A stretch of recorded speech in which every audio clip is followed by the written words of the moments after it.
Ngayon, mag-unboxing na naman tayo.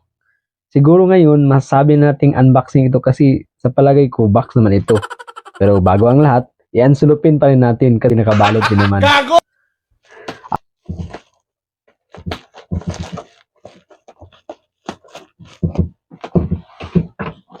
Hindi naman ibig sabihin na matanda na tayo, hindi na tayo pwedeng maglaro nito.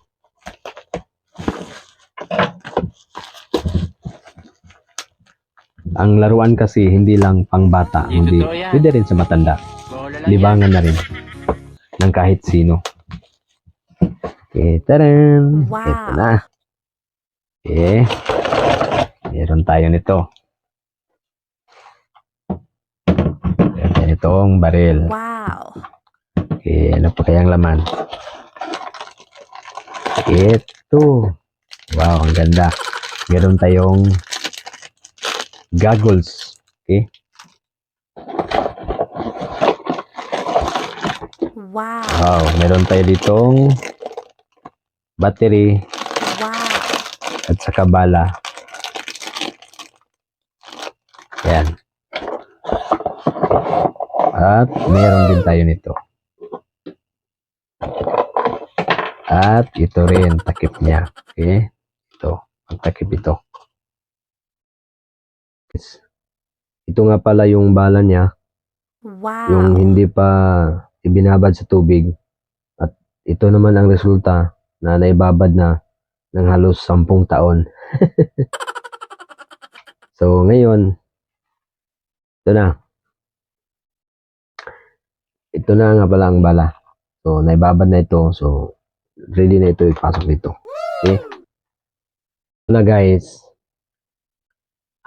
May bala na and ready to fire na.